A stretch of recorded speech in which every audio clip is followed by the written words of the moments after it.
Estamos de vuelta y vamos a hacer un corte de caja, un balance de cómo está el sistema de salud en México a 5 años del gobierno del presidente López Obrador. Tengo el gusto de saludar a Ulises Rangel, él es coordinador de apoyo técnico en la oficina del subsecretario de Salud Hugo López-Gatell, y también a Javier González Sirión, él es diputado federal del PRI, miembro de la Comisión de Salud de la Cámara de Diputados. Gracias por estar con nosotros ambos. Muchas gracias y muy buenas noches a todos. Gracias por invitarnos, Pedro. Qué gusto. Comencemos hablando de qué sistema de salud tenemos hoy en día en México. Diputado, comenzamos con usted. Bueno, tenemos un sistema de salud que está absolutamente roto, un sistema que no ha funcionado, que a base de ideas absurdas de López Obrador, que no tiene la menor experiencia en el ramo, que la gente que está abajo de él tampoco le dice: por ahí no es, las cosas tienen que ser con profesionalismo, no con ocurrencias, nos ha llevado a quizá el punto más grave y más negativo de la administración actual, que es un sistema de salud que no está funcionando para los mexicanos, que deja de 20 millones que no tenían cobertura cuando empezó a 50 millones, según la encuesta de México Evalúa que acaba de salir, que están completamente desamparados en el sistema de salud, en un sistema que obliga a la gente que tiene una enfermedad a gastar de su bolsillo, cuando tendríamos que ir caminando hacia un sistema de salud con cobertura universal absoluta para que los mexicanos tengamos ese punto completamente cubierto. No estamos yendo hacia Dinamarca, estamos yendo hacia Tanzania, con todo respeto para la gente de Tanzania. Ulises. ¿Qué tal? Pues yo empezaría discrepando completamente de la visión que tiene el diputado sobre la política de esta administración, y empezaría diciendo que por primera vez tenemos una política de salud que es dual. Tenemos una política de salud pública y tenemos una política pública de salud.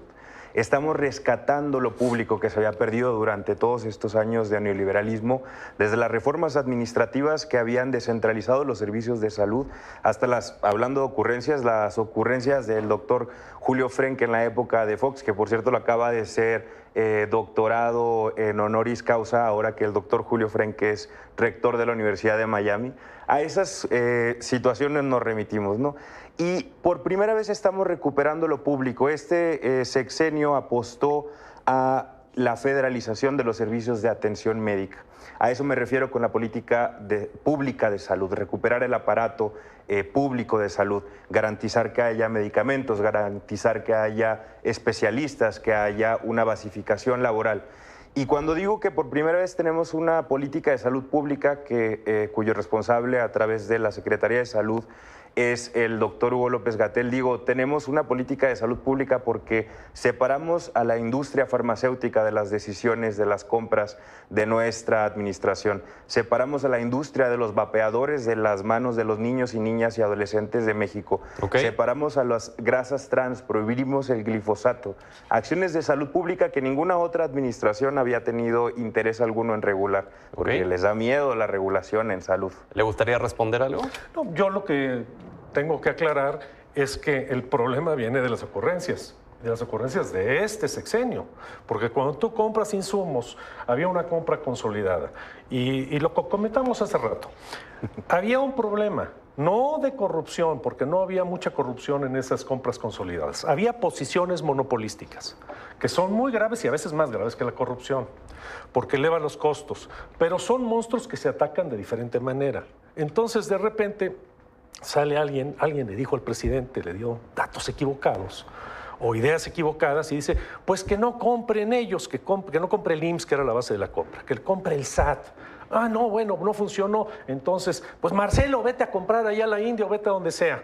Tampoco funcionó. Entonces, que compre Hacienda. Bueno, Hacienda tampoco pudo. Entonces, vamos a ver quién, la ONU, la UNOPS, ahora quiere volver a armar un sistema de salud con una cosa nueva que se llama el IMSS Bienestar, que todavía ni siquiera está armada y ya está haciendo que los gobiernos de los estados que compraban para esa gente que no tiene seguro social y que no tiene ISSSTE, que se estén metiendo en un esquema que todavía no está completo, que no tienen bases de datos para poder abastecerse y que no tienen el sistema de distribución para poder hacerlo. Entonces, esas ocurrencias a lo que han llevado Y a pesar de los datos que puedan tener ustedes en el gobierno, que yo creo que son datos completamente equivocados, porque sí he estado en la calle, sí he ido a los hospitales públicos y sí he preguntado a la gente cómo los están atendiendo y si hay medicamentos o no.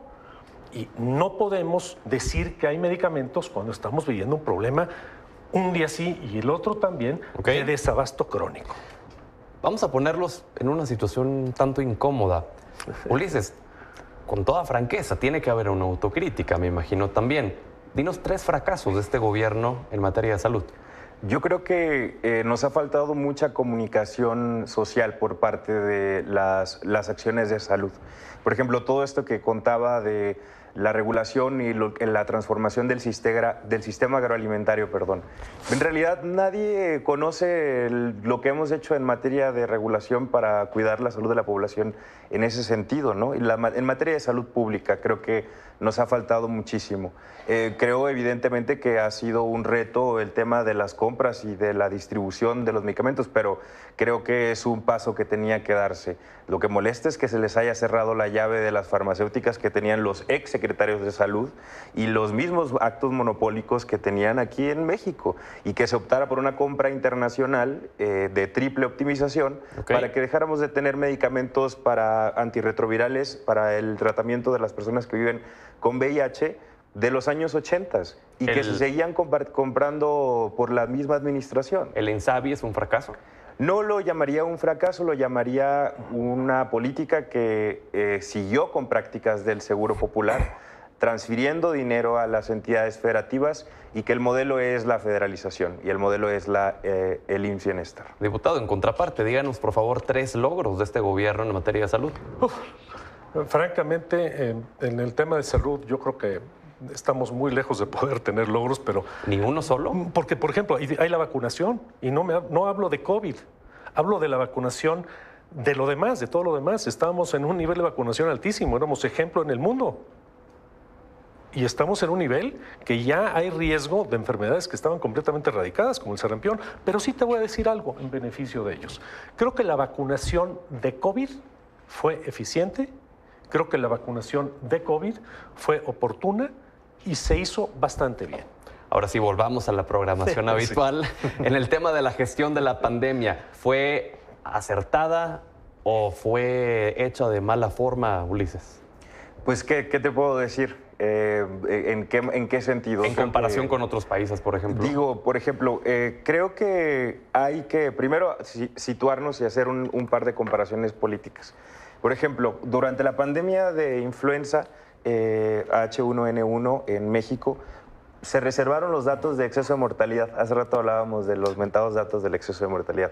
Y se reservaron, ¿por qué? Porque la administración de Felipe Calderón dijo que eran motivo de seguridad nacional.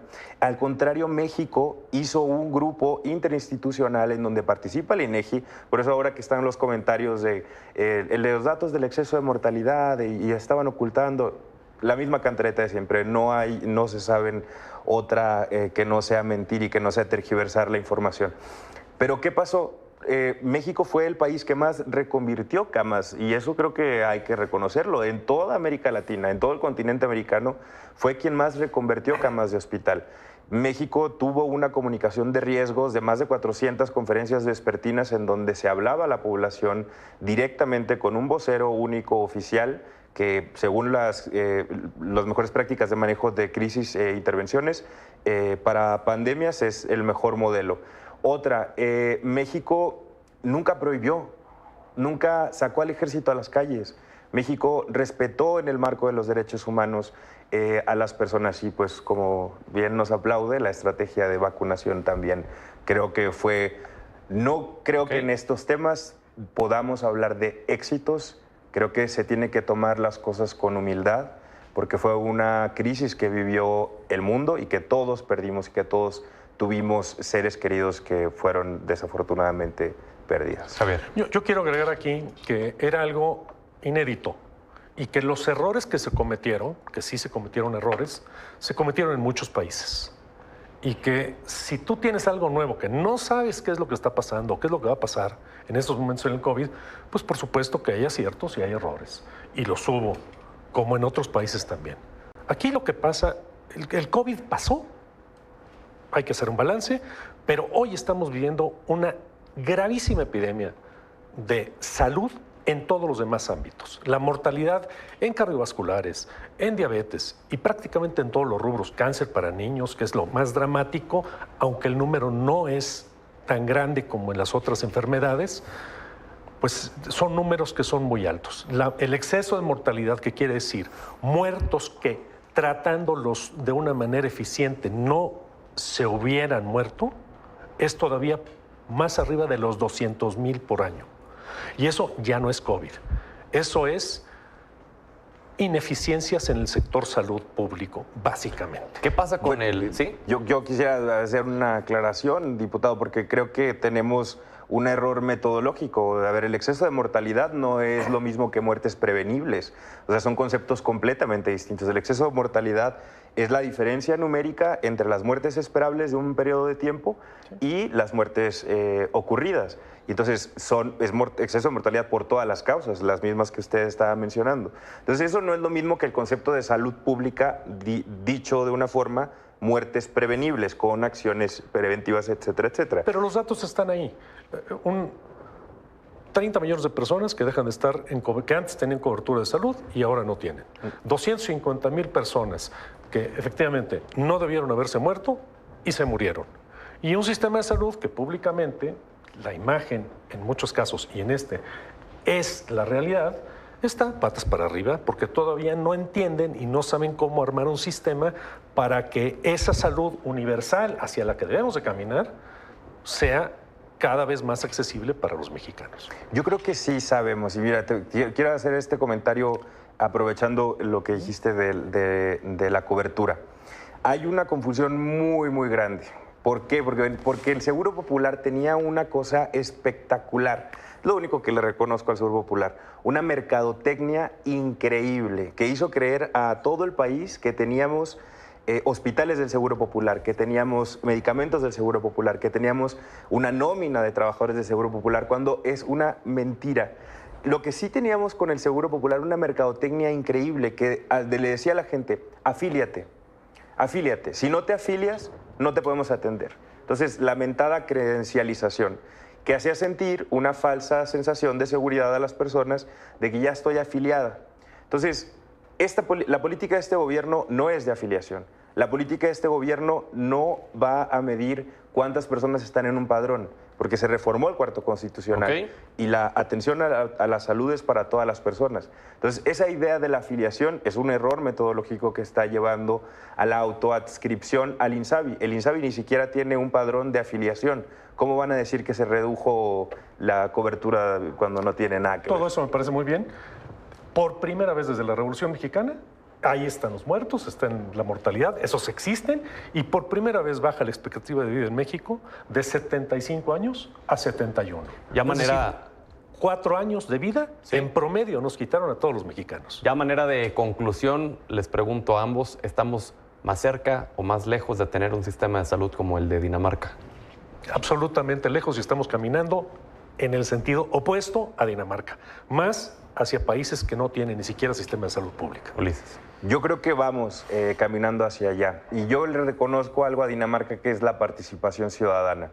Creo que en la medida en que las y los jóvenes, adultos mayores, defendamos la salud pública de los intereses privados, de las tabacaleras, de las industrias farmacéuticas, estaremos mucho más cerca de un sistema de salud mexicano que dé resultados y sirva a la gente. Gracias a ambos por haber estado con nosotros. Hay que continuar esta plática en las semanas posteriores, si nos lo permiten. Siempre a la orden, muchas gracias.